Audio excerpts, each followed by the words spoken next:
Meus irmãos e irmãs, nós ouvimos há pouco a palavra de Deus que falava sobre a verdade. Eu sou a verdade, e aquele que é da verdade escuta a minha voz, vai dizer Jesus. Consagra-os, porque eles estão no mundo, mas eles não são do mundo. Como que os cristãos eram chamados no início do cristianismo? De santos. Não que eles já tinham alcançado a perfeição, mas que eles procuravam estar na presença de Deus. Meu irmão e minha irmã, nesta noite, já preparando a grande festa de Pentecostes, eu quero falar a respeito de duas realidades. Primeira realidade, eu sou chamado a ser santo. Mas que santidade é essa? Por isso a igreja nos coloca muitos homens e mulheres que foram radicais na leitura do Evangelho, na vivência do cristianismo, e hoje fazem parte daquilo que nós chamamos da comunhão dos santos. São os santos e santas da igreja. Uma nuvem imensa, maior do que nós poderíamos contar os grãos da areia da praia. São pessoas que estão com Deus e nós acreditamos que estão com Deus. A igreja nos coloca alguns irmãos para que nós possamos contemplá-los com a certeza: se eles conseguiram ser santos, eu também posso, porque o Deus deles é o meu Deus. Meus irmãos, quantas vezes você já não escutou alguém de outra denominação religiosa acusar os católicos, acusar você de idolatria, porque você tem imagem, e ficam falando e insistindo para que você possa jogar as imagens fora. E o que mais me assusta e ao mesmo tempo o que mais me entristece é que muitas pessoas que espalham esta doutrina, que não confere a verdade bíblica, são ex-católicos. A pergunta que se coloca é uma: será que eles entenderam, enquanto católicos, a doutrina do culto de idolia? Entenderam o que é uma veneração? Entenderam o que é a imitação? Nós temos muitos católicos mal formados e ignorantes na doutrina católica. Não conhecem a igreja, não conhecem a Bíblia, não sabem por que fazem aquilo que fazem e não procuram saber, até que eles mudam de igreja. Até aí nós respeitamos, porque é uma opção de cada um, mas o pior é que enquanto católicos não sabiam, depois que se tornam evangélicos, os protestantes, eles começam a agredir a igreja católica, pegando principalmente a questão das imagens. Então, na missa de hoje, eu quero falar com o seguinte tema: Deus proibiu fazer imagem? Segunda questão: o que os santos acrescentam na vida do cristão? Porque nós somos católicos, nós acreditamos na intercessão dos santos. Que falta faria para nós se nós não tivéssemos os santos? Primeiramente, eu quero ler para você 2 pontos do catecismo da Igreja Católica, que é o ensinamento a respeito desta matéria. Primeiro, o 21:31.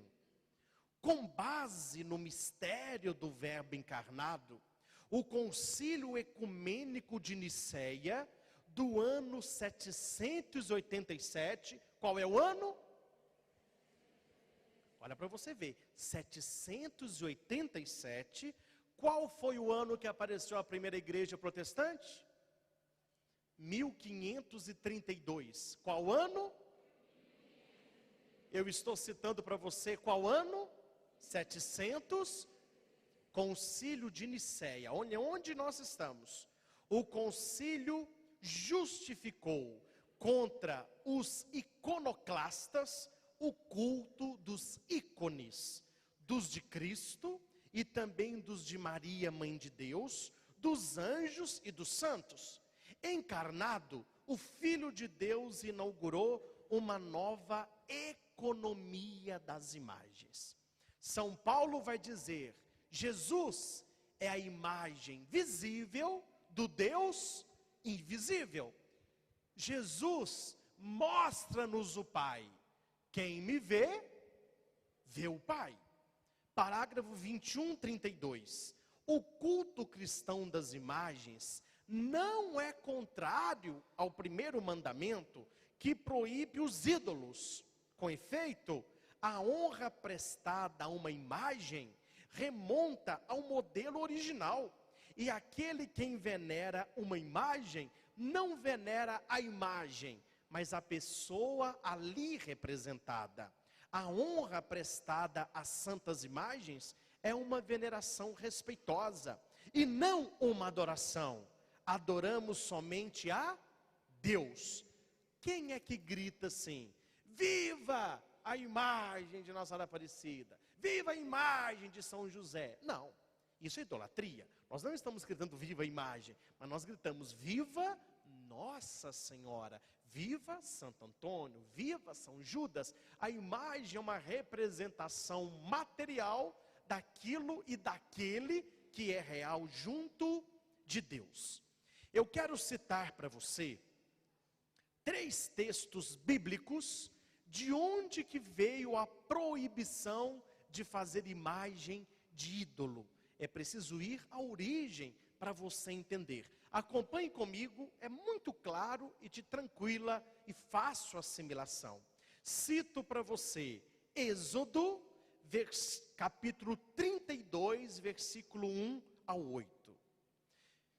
Moisés, quando subiu a montanha e recebeu de Deus os 10 mandamentos, Deus disse para ele: desça, porque o teu povo se corrompeu. O que o pessoal fez? Quando Moisés demorou a descer da montanha, o povo reuniu em volta de Arão e disse: vamos fazer um Deus que marche à nossa frente. Veja que eles não estão dizendo aqui: vamos fazer uma imagem. Eles estão dizendo: vamos fazer um Deus. Vamos fazer um Deus que marche à nossa frente. Araão respondeu: tirai os brincos de ouro que estão nas orelhas das vossas mulheres, vossos filhos e filhas, e também os braceletes de ouro, e trazei aqui. Com aquele ouro, eles fundiram e moldaram um bezerro de metal fundido. Então exclamaram: eis, ó Israel, o teu Deus que te tirou do Egito. Entenderam o que eles fizeram? Eles pegaram brinco e pulseira de ouro, fundiram e fizeram um bezerro. Esse bezerro, entendam bem a pergunta, ele era uma imagem ou um ídolo?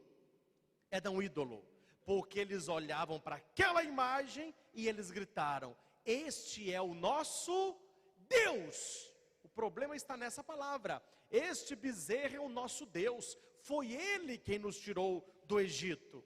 E o Senhor disse a Moisés: vai, desce, porque se corrompeu o povo que tirastes do Egito. Êxodo 32, versículo 19 e 20. Aproximando-se do acampamento, Moisés viu o bezerro de ouro e o povo dançando em volta. Sua cólera se inflamou, arrojou de suas mãos as tábuas e quebrou-as no pé da montanha. Quando Moisés desceu com as tábuas da lei e ele viu aquele povo adorando o bezerro, primeira coisa que ele fez, pegou as tábuas e quebrou as duas. Falou: olha, essas tábuas não vai servir para nada. Vocês se transformaram num povo idólatra. largaram o verdadeiro Deus e passaram a adorar um bezerro. Em seguida, Moisés, tomando o bezerro que tinha feito, queimou e esmagou até reduzi-lo a pó, que lançou na água e a deu de beber aos israelitas. Você não é bobo, você é muito inteligente. Por que que Moisés quebrou o bezerro de ouro? Porque eles acharam que aquele bezerro era Deus. Eles não falaram, façamos uma imagem, mas façamos um Deus. Moisés quebra o falso Deus.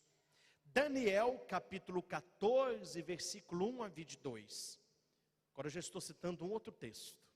O rei prestava culto ao ídolo e diariamente ia adorá-lo. Daniel, porém, adorava a Deus. O rei disse-lhe: por que não adoras Bel? Bel era um deus, né?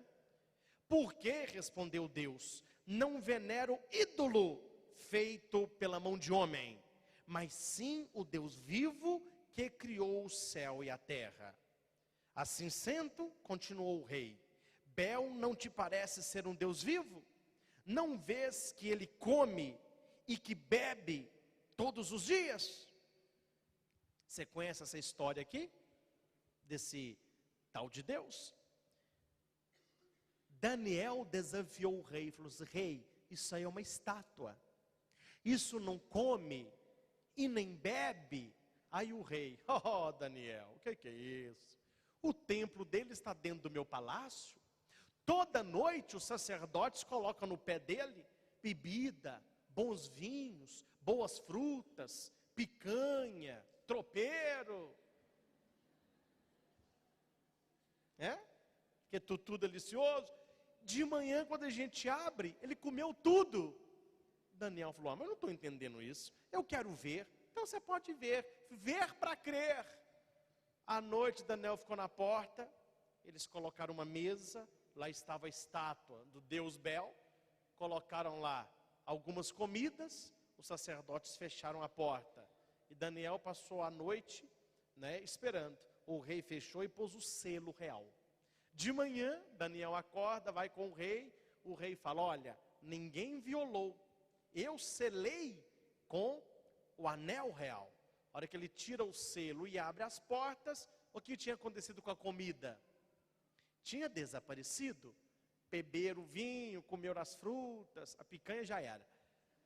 Aí Daniel falou assim: não, tem alguma coisa errada? E estátua não come. Essa noite eu te lanço os desafios, rei, vamos fazer de novo. O rei: vamos fazer de novo. Entraram os sacerdotes, colocaram a comida, e Daniel disse para o rei: será que eu podia entrar naquela sala e ficar lá dentro apenas 1 minuto? O rei: pode. Daniel entrou, saiu, o rei fechou, lacrou de novo com o selo real. De manhã, lá vai Daniel e o rei falou: Daniel, é a última vez, viu? Vou te provar agora que Bel é o nosso Deus. A hora que ele abre a porta, o que tinha acontecido com a comida? Sumido. Beberam o vinho, comeram as frutas, acabou com tudo. Aí o rei: Daniel, você não estás vendo? Aí Daniel falou assim: ah, majestade, que não está vendo é você. Olha para o chão. O que Daniel fez sem eles verem? Ele pegou um saco de cinza e colocou atrás da porta durante o dia. À noite os sacerdotes entraram, sacerdotes desse Deus, colocaram a comida. E a hora que Daniel pediu para ficar 1 minuto lá dentro, o que ele fez? Ele pegou cinza e jogou no chão. Quando o rei entrou, estava cheio de pegadas a cinza. Falou: aqui ó, pegada de homem, pegada de mulher, tem até uma meninada aqui ó. A hora que o rei foi seguindo as pegadas, havia uma passagem secreta atrás da imagem. De madrugada, eles iam e comiam tudo. E o rei achava que era o próprio Deus. Daniel desmascarou esta falsidade. Versículo 21. O rei mandou matar todos os sacerdotes com a sua família, e Daniel destruiu a imagem e o templo. Os nossos irmãos separados, às vezes, mais separados que irmãos, infelizmente, vão pegar esses 3 textos e vão ler para você. Está vendo? Deus está mandando destruir a imagem. Ele mandou quebrar o bezerro de ouro. Ele mandou quebrar aquela imagem que não comia. Olha lá, ela vê, ela não vê, ela não ouve, ela não come. Tem que quebrar, tem que meter o pé, tem que... E o católico não sabe responder. Uai, o que eu vou falar, padre? Está escrito aqui. Primeira coisa, você tem que separar aquilo que é imagem daquilo que é ídolo. Deus está mandando destruir ídolos, porque eu vou citar para você vários textos que Ele está mandando fazer imagem. Uma coisa é ídolo, outra coisa é imagem. Ídolo tem que ser destruído. Todo falso ídolo tem que ser destruído. Você vai falar que não existe ídolo verdadeiro, né? O verdadeiro é o próprio Deus. Êxodo 20, versículo 1 a 5. Presta atenção. Aqui vem a proibição. Esse texto é que eles mais leem lá na sua porta e você não sabe responder nada. Fica aquela cara de tacho, só escutando. Preste atenção. Eu sou o Senhor teu Deus, que te fez sair do Egito, da casa da escravidão. Não terás outros deuses diante de mim. Não farás para ti escultura, nem figura alguma daquilo que está no céu, daquilo que está na terra, daquilo que está na água, daquilo que está debaixo da terra. Não te prostrará diante delas e não lhe prestarás culto. Quando se lê esse versículo para você, parece que está falando a respeito de quê? De imagem. Está escrito, não farás para ti escultura. Aí eles vão falar, o que é aquilo ali? Escultura. O que é aquele crucifixo lá? Escultura. Então a igreja católica é uma igreja idólatra. Os padres estão ensinando você errado, porque a Bíblia está dizendo, meu irmão, o texto não está se referindo à imagem. O texto está se referindo a ídolo. Eu vou ler o texto com 3 colocações mínimas para você entender o texto corretamente na tradução hebraica. Olha como que as coisas mudam. Apenas 3 colocações. Eu sou o Senhor teu Deus, que te fez sair do Egito, da casa da escravidão.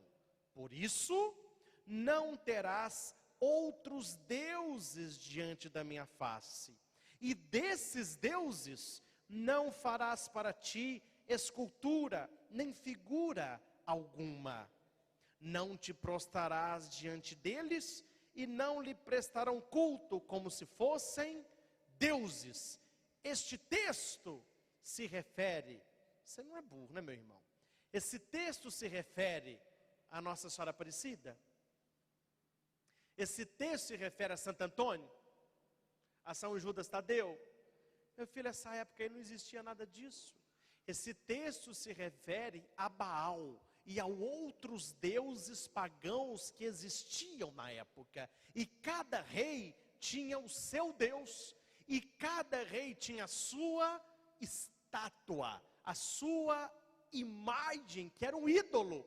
E Deus está falando para o seu povo, que são os israelitas: vocês não vão fazer imagem nenhuma para você desses deuses, porque eu sou o Senhor que lhes tirei do Egito. Se nesta época, livro do Êxodo, quase 2000 anos antes de Cristo, se nessa época não existia imagem de santo, como que os protestantes leem a Bíblia e falam que este texto estão se referindo às imagens católicas, sendo que o texto foi escrito há 2000 anos antes de Cristo, nem existia santo nessa época. Olha, padre, mas nós temos que ser fundamentalistas. Então vamos ser fundamentalistas. Se não se pode fazer imagem, Todo protestante, dito evangélico, não pode assistir televisão, porque aquilo é imagem. Então não pode. Não pode ter retrato, porque aquilo que está no retrato é o quê? Uma imagem. Os filhos de pessoas evangélicas, então não podiam ter boneca, porque a Bíblia está falando, não farás para ti escultura nenhuma daquilo que anda sobre a terra. A boneca é uma imagem de um bebê. O boneco não é um bebê, é uma imagem. Bibelô, fazer cavalinho, peixinho, isso tudo é imagem. Porque a Bíblia está falando, não farás para ti escultura nenhuma, nem daquilo que existe no céu, nem na terra e nem na água. Então você vê que a Bíblia não está se referindo a isso, né? Esse texto não está se referindo à imagem de santo, mas está se referindo a ídolos, aquele que se coloca no local do próprio Deus. Meu irmão, pergunta para quem está do seu lado. Deus tem duas palavras? Pergunta aí. Deus se engana? Você acha, meu irmão, que Deus tem duas palavras?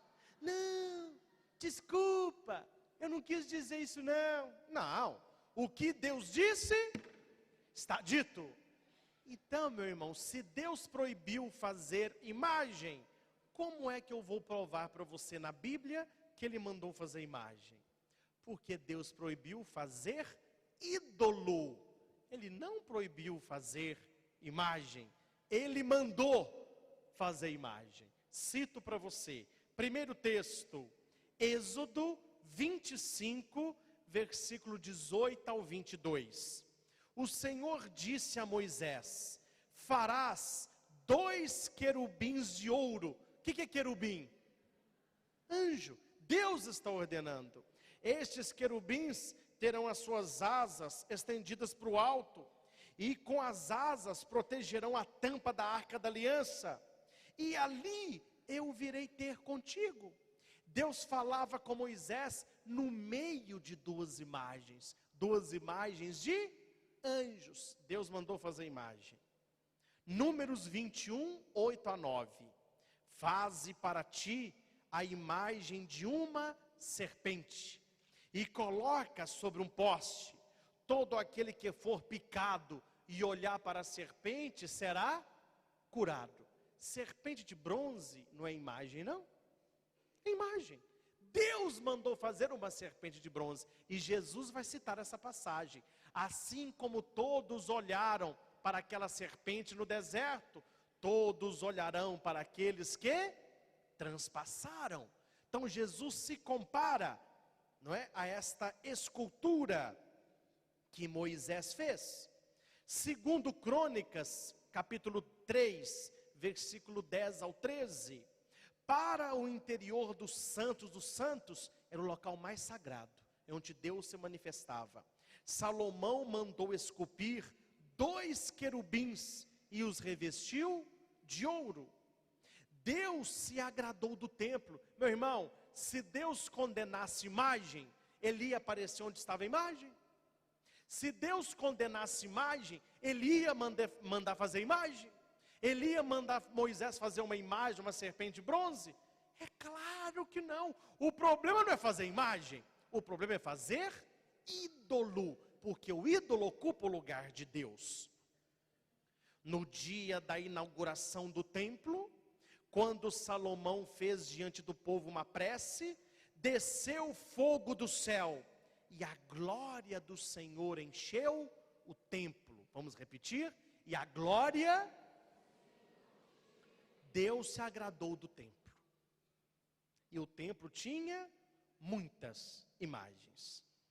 No templo de Jerusalém havia 12 estátuas de bois.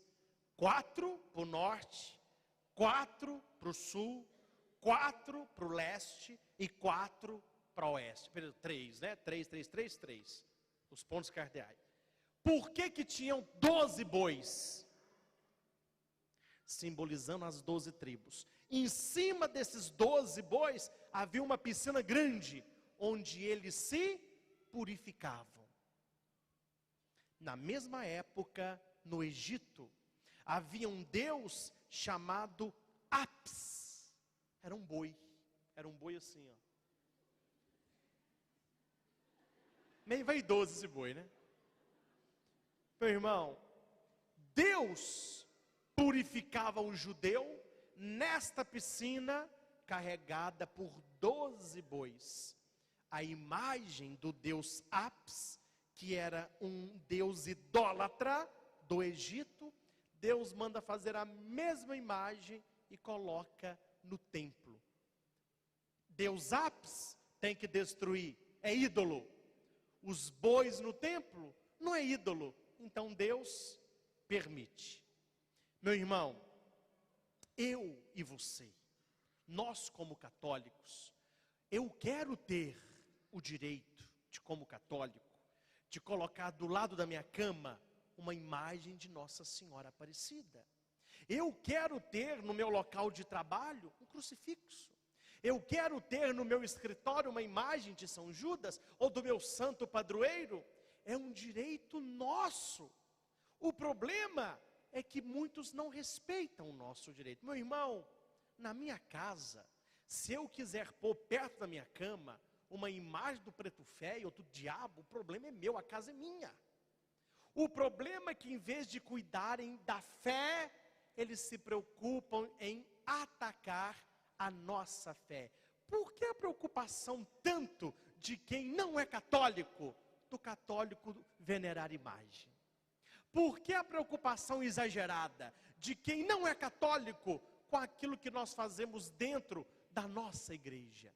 Meu irmão, que dia que você viu alguém, um sacerdote, numa homilia, atacar proeminentemente, sem ser apologeticamente? Apologia é a defesa da fé. Estou falando atacar. Que dia que você viu a igreja atacar macumbeiro, pai de santo, espírita? Meu filho, cada um tem a religião que quer. É claro que eu tenho a missão de orientar os católicos de que não é a mesma coisa. Se você quiser ser cristão e católico e espírita ao mesmo tempo, eu tenho a obrigação de falar com você que não pode. Se você quiser vir à igreja e frequentar terreiro de macumba ao mesmo tempo, não, filho, está acendendo uma vela para Deus e outra sabe para quem. Mas se você, não, padre, eu não quero ser cristão, eu quero ser espírita, eu vou respeitar a sua decisão. Eu não vou ficar criticando, porrinhando, você vai responder pela sua fé. Não, eu não quero ser católico, eu quero agora ler carta, eu quero julgar búzio, eu quero ver o futuro. Então vai com Deus, meu irmão, vai que nós vamos ficar aqui. Cada um tem a fé que deseja. O problema é que de cá para lá há um respeito. Nós poderíamos, e claro que eu não vou fazer isso aqui, mas nós poderíamos atacar vários pontos de coisas escandalosas, mas que não é interesse nosso. Nós queremos anunciar, mas do lado de lá para cá nós não vemos o mesmo comportamento. Cito aqui da nossa paróquia, a dona Luzia, uma senhora bem idosa, com dificuldade de andar. Bateram lá na porta dela, ela abriu, perguntaram se podiam fazer uma leitura de uma Bíblia. Coitada, ela é muito humilde, deixou o pessoal entrar.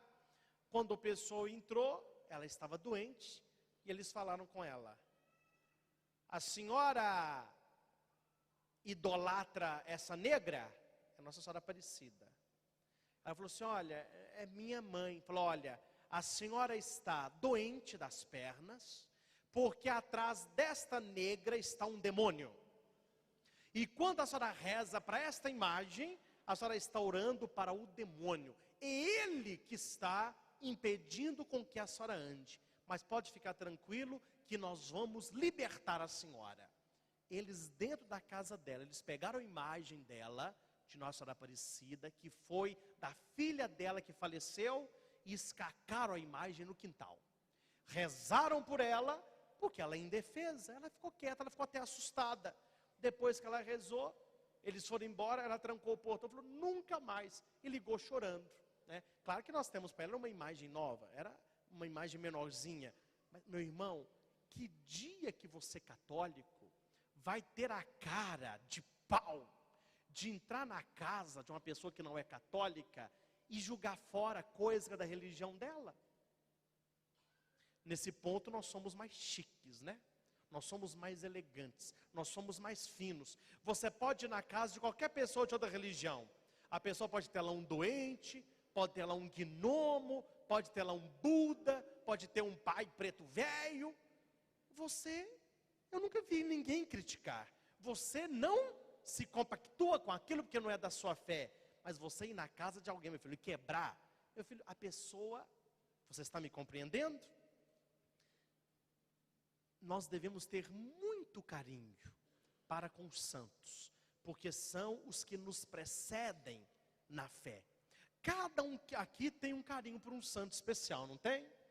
Diga para quem está do seu lado aí, qual é o seu santo de devoção?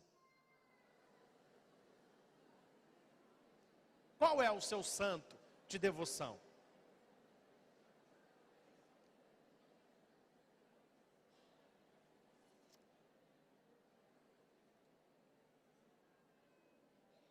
Meus irmãos, eu quero voltar com você ao início do cristianismo. Lá atrás, não vamos falar de hoje não. Não quero falar de Idade Média não. Quero falar do século I, do século II e do século III. Nós temos, e no DVD vai aparecer, nós temos no início do cristianismo uma pintura nas paredes, que é uma imagem que identificava o cristão. Se eu chegasse num lugar e falasse assim: ei gente, eu sou cristão, pode matar, fogo nele. Então eu não podia falar que eu era cristão. Como que o cristão se comunicava com os outros que tinham a mesma fé? O peixe, o símbolo mais antigo. No século I, nas catacumbas de Roma, nós temos muitos afrescos de peixe. A pessoa chegava na praia, ou com uma vara, ou com o dedo, eles faziam esse símbolo aqui, ó. Para quem não era cristão, não dizia nada. Mas para quem era cristão, fazia um outro peixinho. Quer dizer, você é de Cristo. É um símbolo do primeiro século. Nós temos, no século III, na catacumba de São Calixto, a primeira pintura de Jesus Cristo. É um jovem com uma ovelha no pescoço.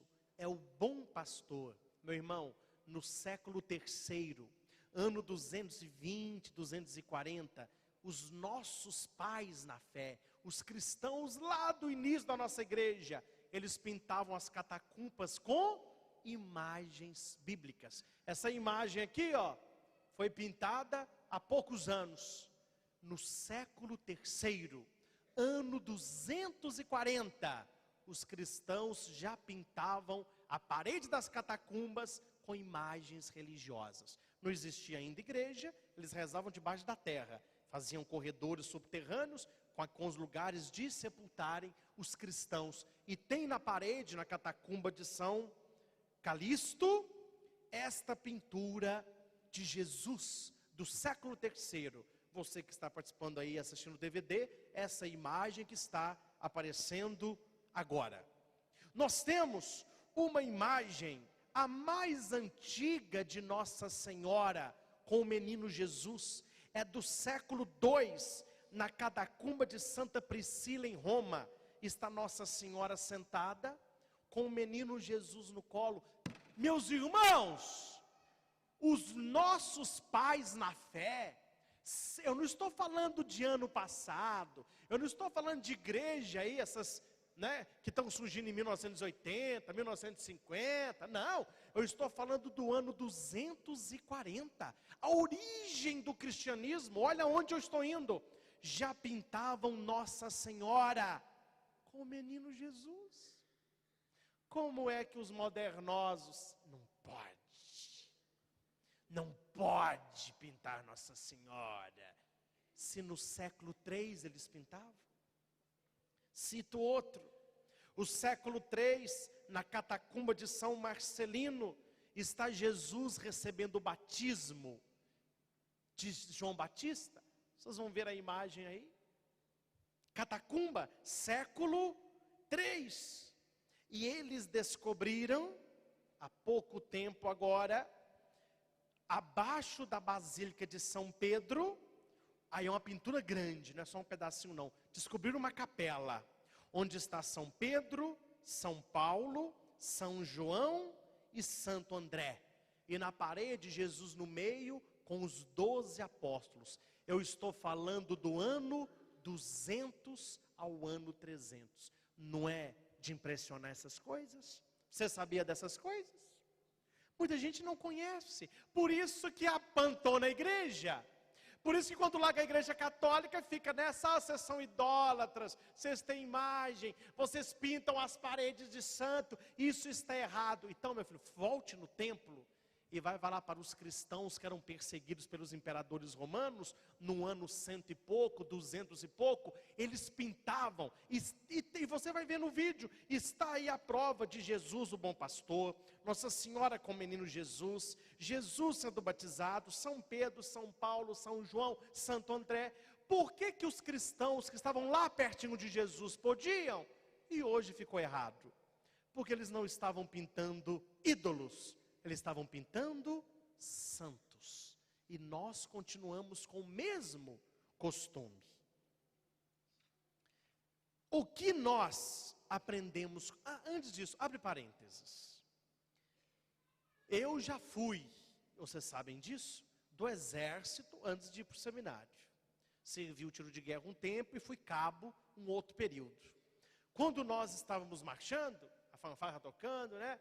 E nós lá. Hora que a gente passava em frente à imagem de Tuque de Caxias, aquele busto, o cabo ou sargento gritava: para o patrono do exército apresentar arma. A gente marchava de maneira diferente e olhava para o busto e ia marchando. Quando passava, vou ver, e continuava. Vai me dizer, os marechais, tenentes coronéis, capitães, o exército brasileiro, quando chega em frente de um busto de Duque de Caxias e presta continência, no dia dele está um tiro de canhão, levantam bandeira, tem hino. Então você está me dizendo que o exército brasileiro é idólatra? Que ele está colocando o Duque de Caxias como Deus? Não se pode falar uma besteira. Eu vou até usar uma palavra pesada, mas é isso, uma asneira dessa. Ali não está Deus, ali está um busto de um herói. Quando você vai em Belo Horizonte, lá tem uma imagem enorme de Tiradentes, com a corda no pescoço e ele assim, ó. No dia dele, eles colocam flores. A banda da polícia militar vai e toca hino. O prefeito inaugura alguma coisa. Vai me dizer que tudo isso é uma idolatria? É claro que não. Ali não está a imagem de um ídolo, mas de um herói. E assim por diante, e assim por diante. Dom Pedro I, Pedro Álvares Cabral, Princesa Isabel, Juscelino Kubitschek. Nós temos em Brasília, ele enorme numa coluna, ele lá em cima. Vai me dizer que aquilo é um ídolo? Tem que derrubar, tem que quebrar isso aí. Não, meu irmão, quem falou que aquilo é imagem de um ídolo? Aquilo foi um grande homem nacional e merece estar ali. Nós temos aqui em frente a catedral, Dom Cristiano, foi o primeiro bispo. Não, tem que meter o pé naquilo aí, tem que tacar ovo naquilo aí. Aquilo é um ídolo, está escrito na Bíblia que não pode fazer ídolo. Meu irmão, aquilo não é ídolo, aquilo é homenagem a um grande pastor que nós tivemos. Tancredo Neves, tem muito busto dele aí. Nós vamos quebrar isso tudo, porque isso é idolatria. Você está me vendo como que é 2 pesos e 2 medidas? Imagem de Nossa Senhora, não! Imagem de Tancredo, pode. Imagem de São Judas, quebra, que é ídolo.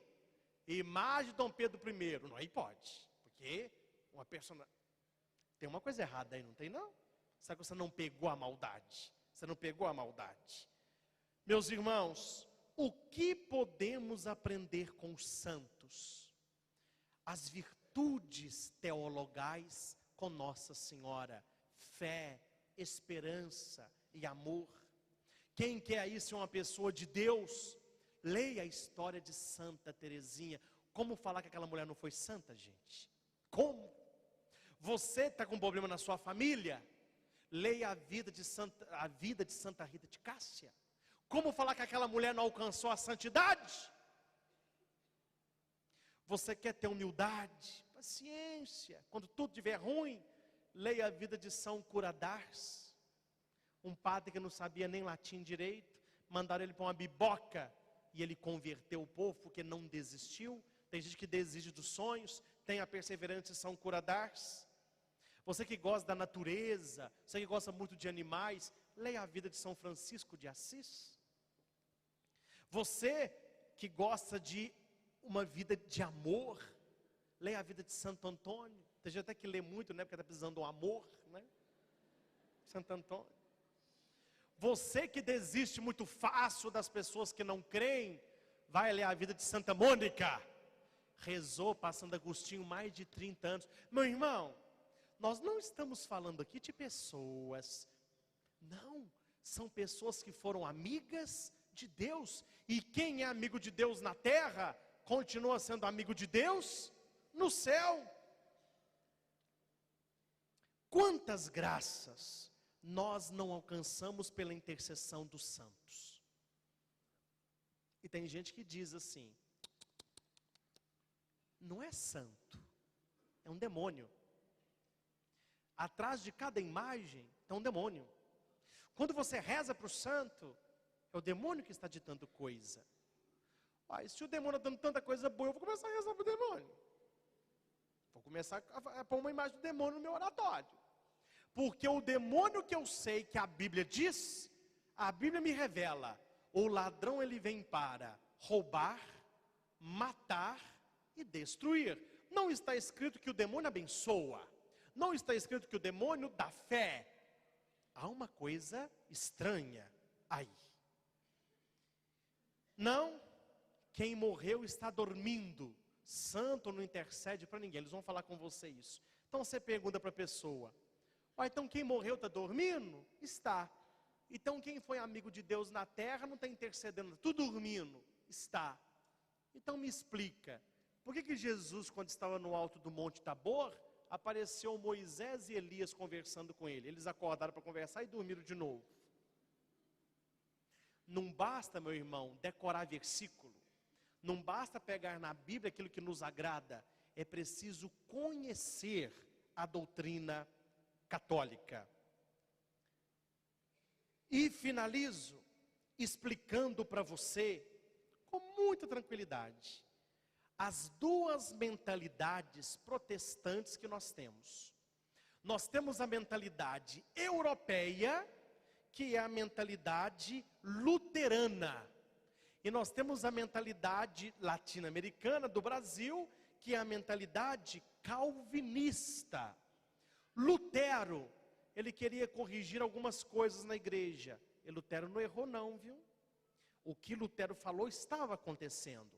Os bispos vivendo na riqueza, os padres sem estudo nenhum, tudo na igreja você tinha que pagar. Mas por que Lutero não fez a mesma coisa que fez São Francisco de Assis? São Francisco de Assis quis renovar a igreja, só que ele quis renovar a igreja dentro da igreja. Lutero saiu da igreja. Se a sua família está ruim, eu vou lhe dar nota 0 se você abandonar a sua família e morar sozinho. Você tem que ficar na tua casa para converter o teu pai, para ajudar a sua mãe, para tornar a sua família melhor. Abandonar é muito fácil. São Francisco de Assis, Deus disse para ele: Jesus, reconstrói a minha igreja. Ele achou que era uma capeloca. Ele foi lá, reconstruiu uma capelinha. Reconstrói, Francisco, a minha igreja. Aí ele viu que não era a capelinha, que era a... Então ele começou a ser mais humilde. Saiu pela rua, dividiu os bens com os pobres. Aí você quer ser da turma do Lutero ou da turma de São Francisco de Assis? Quando Calvino se rebelou contra a igreja também, se rebelou, na época dele, o que valia era a racionalidade. Eu estou falando para você aquilo que eu vi, não me contaram não. Quando eu estive na Suíça, visitei algumas catedrais que eram católicas e hoje são protestantes. Eles acabaram com a catedral. Aqueles vitrais de santos, pintaram tudo de tinta preta. As pinturas na igreja, pintaram tudo de cal. As imagens, eles arrancaram tudo. Então virou um salão, virou uma sala de aula. Meteram bigorna no altar, não existe altar. Só existe um ambão.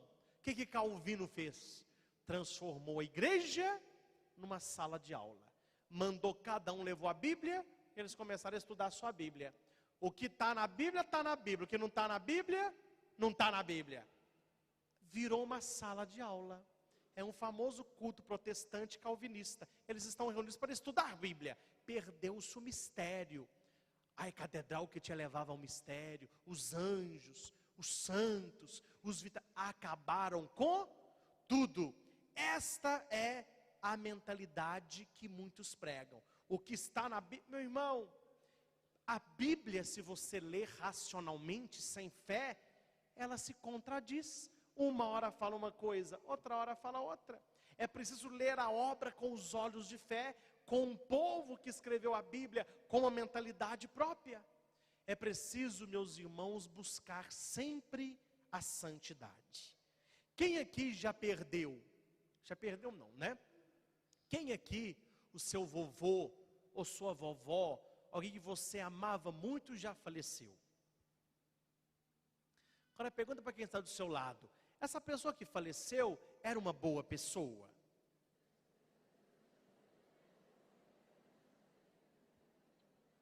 Faz outra pergunta, vou cutucar a onça com a vara curta. Pergunta para a pessoa assim: onde que você acha que essa pessoa que faleceu está agora?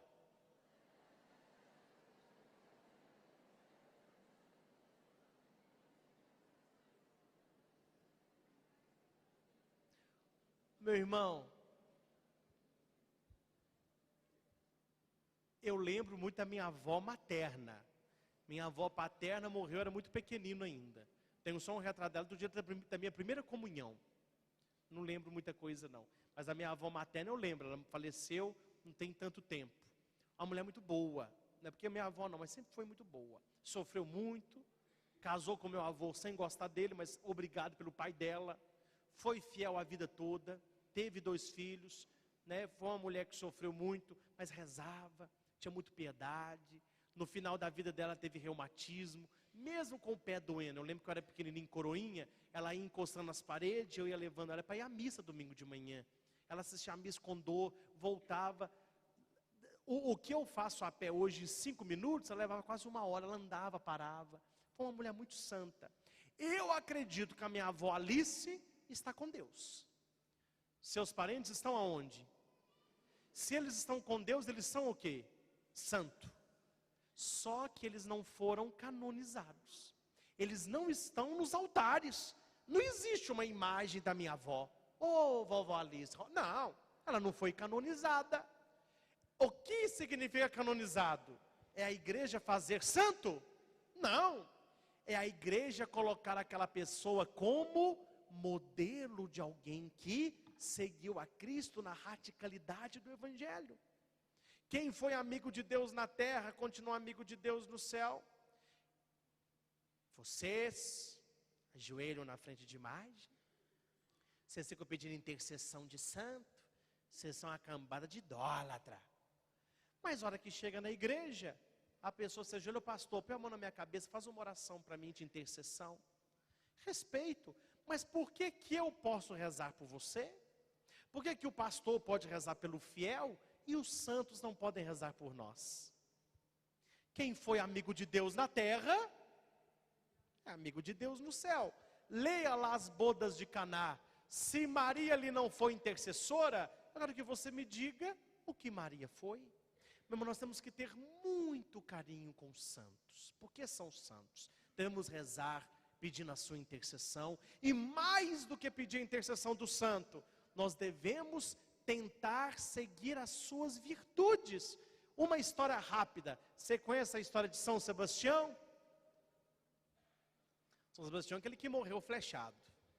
Ele era um capitão romano e ele se converteu e começou a falar de Jesus. Ah, Sebastião, está falando de Jesus? Amarra ele nesse tronco aí. Amarraram. Encheu de flecha. Eles foram embora.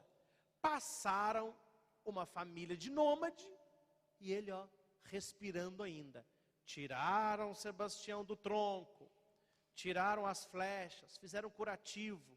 Ele não morreu não, melhorou. Quando ele estava pronto para outra, já saiu pregando Jesus de novo. O mesmo general falou: você de novo? Prega ele e põe no tronco de novo. Pode matar. Aí da segunda vez ele foi morto, flechado. Meu irmão, se você fosse colocado numa árvore dessa aí, e esse texto umas 4 flechadas, a maioria depois que estivesse bom, você ia voltar a pregar? Difícil, né? Então quando nós olhamos para São Sebastião, o que a igreja quer? Tenha a mesma perseverança que ele teve. Olha para Santa Teresinha e seja humilde como ela foi. Olha para Santo Antônio e faça o bem para os mais pobres como ele fez. Olha para João Paulo II e ame a igreja como ele amou. Olha para São Tomás de Aquino e aprenda a defender a sua fé como ele defendeu. Olha para Santa Rita de Cássia e aprende a valorizar a sua família como ela valorizou. Cada santo, meus irmãos, a igreja quer que nós sejamos melhores numa área da nossa vida. Entendeu por que nós temos santos? Porque olhando para o santo aponta para Deus. Uma coisa espetacular. O dia que você for, você verá. E não ri não, porque quem ri é porque duvida que você vai. Um dia você vai, se quiser. O dia que você for ao Vaticano, que você estiver na Praça de São Pedro, depois que você chorar bastante, como eu chorei, toda vez que eu vou eu choro. Chorar bastante, você vai olhar aquela praça, a maior praça do mundo, é a Praça de São Pedro, mas é fora do comum o tamanho daquilo, tem mais de 300 imagens de santo. Todas as imagens, o santo está com a mão assim, O que o santo quer? Apontar a Deus. Jesus, com uma cruz enorme, no meio da Basílica de São Pedro, ele é assim,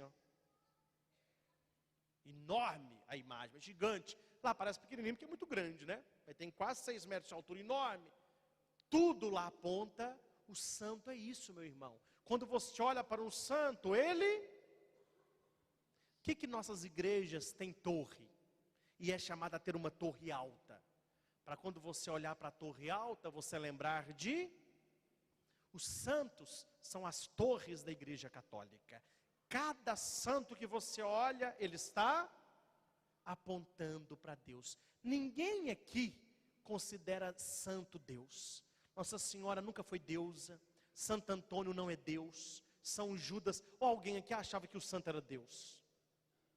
Então como que nos acusam de idolatria, sendo que a igreja nos ensina que o santo não é Deus? Então nós devemos rezar sempre, nós devemos confiar nos nossos santos e acima de tudo, nós devemos buscar a santidade.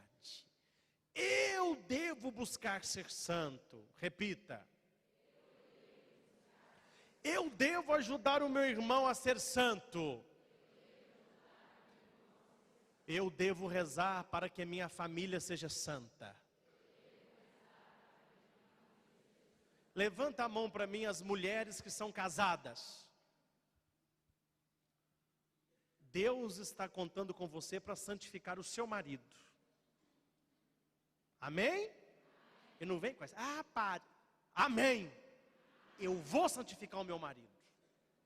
Levanta a mão aí os homens casados. Muito homem, hein? Essa ali que come não reza, aqui reza, né? Você que levantou a mão, homem, que é casado. Deus quer usar de você para que você santifique a tua mulher. Amém? Levanta a mão os pais e mães. Deus quer usar de você para santificar os teus filhos. Levanta a mão ainda quem mora com os pais, os filhos que moram com os pais. Deus quer usar de você para santificar os teus pais. Pode dar um cutucãozinho? Tem que responder amém quando o padre fala essas coisas, viu? Amém? Levanta a mão aí quem namora. Os apaixonados. Meu irmão e minha irmã, Deus quer usar de você para santificar o teu namorado, para santificar a tua namorada. Amém? Quem aqui é empregado? Deus quer usar de você para santificar o teu patrão. Amém? Quem aqui é patrão? Deus quer usar de você para santificar os teus funcionários. Você está entendendo? Quem aqui é rico?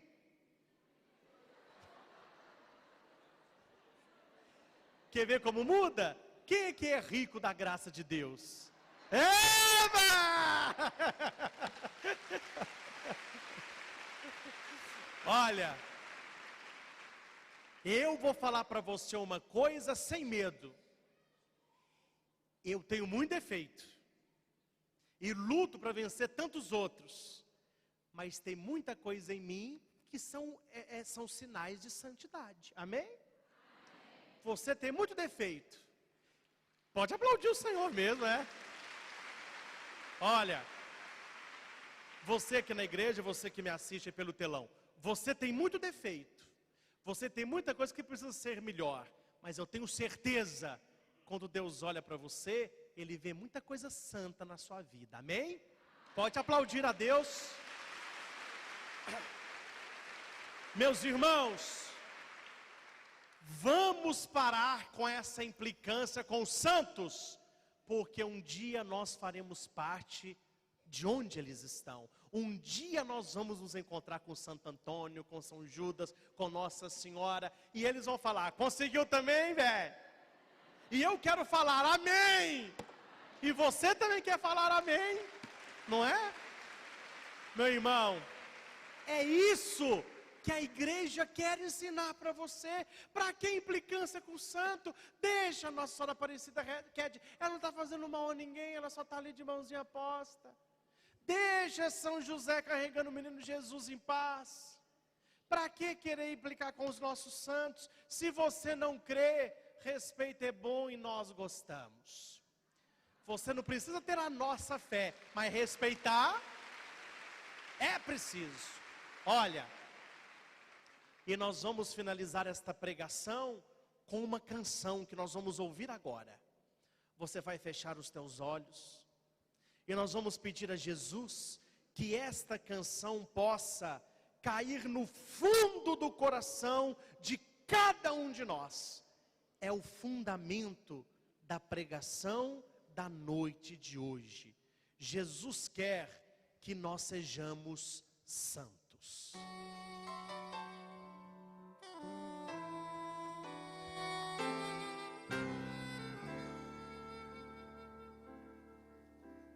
Deus consagrou um povo escolhido, o amou profundamente desde toda a eternidade, para ser sal e luz, gerar Cristo Jesus no seio da humanidade.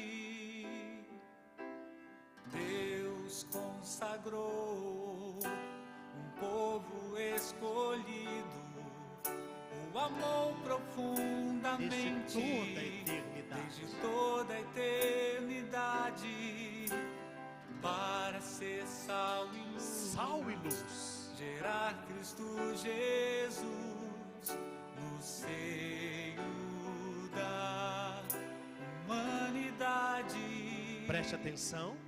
Hoje somos esse povo tão amado. Somos povo de Deus. Deus nos chama a viver o seu amor. Viver o seu amor na santidade. Nos convida a todo instante sem cessar. Abra o teu ouvido e escuta.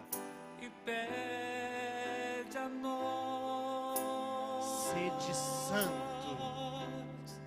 Sede santo. É o pedido de Deus para você nesta noite. Sede santos, esta é minha vontade.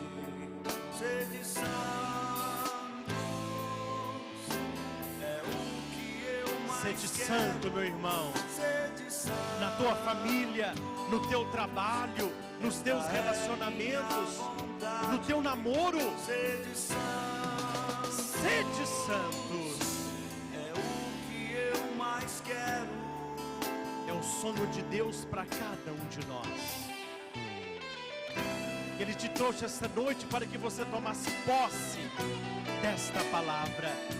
Deus sonha com a sua santidade. E nós devemos buscar a santidade na fé, na esperança e no amor. Hoje somos esse povo tão amado. Somos povo de Deus. Deus nos chama a viver o seu amor. Nos convida a todo instante sem cessar. E pede a nós. É Deus que está pedindo: sede santos. Sede santo.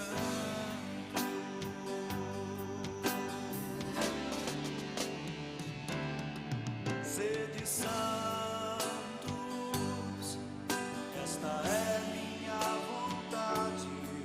Sede santos, É o que Deus mais quer. é o que eu mais Sede quero. santos. Sede santos, esta é minha vontade. Sede Sede santos. santos, Vou ser santo. Vou ser santo, esta é minha resposta. Vou ser santo, eu digo sim, Vou Senhor. ser santo. Vou ser santo, Esta é a minha resposta. esta é minha resposta. Vou ser santo. Vou ser santo, eu digo sim, Senhor. Vou ser santo. E você é capaz? Deus não pede aquilo que nós não damos conta. Eu vou ser santo em nome de Jesus. Digo sim, Senhor. Vou ser santo. Vou ser santo. É o que eu mais quero. Esta é a minha resposta. Este é o meu desejo. Eu digo sim, Senhor. Eu digo sim, Senhor.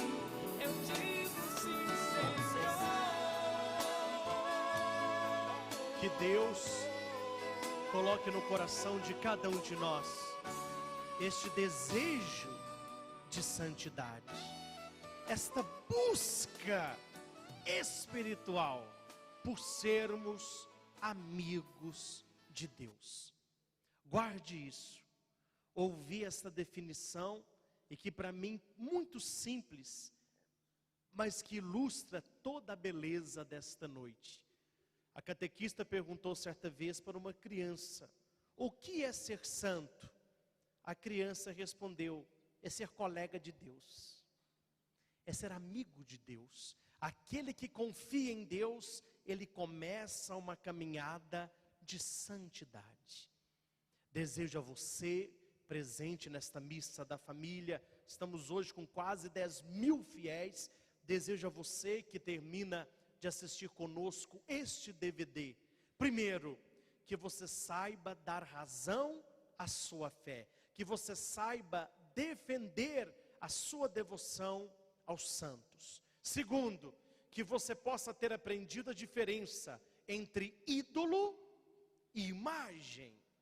Terceiro, que você possa imitar as virtudes do santo.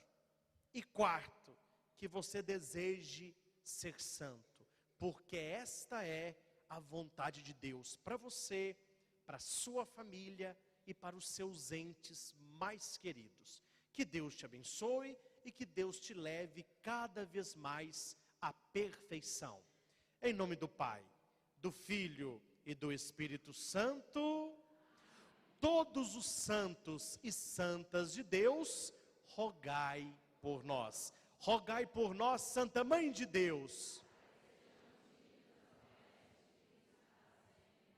Pense agora no seu santo de devoção. E repita: rogai por mim e pela minha família. Que assim seja. Amém. E quem deseja ser santo, aplauda o Senhor.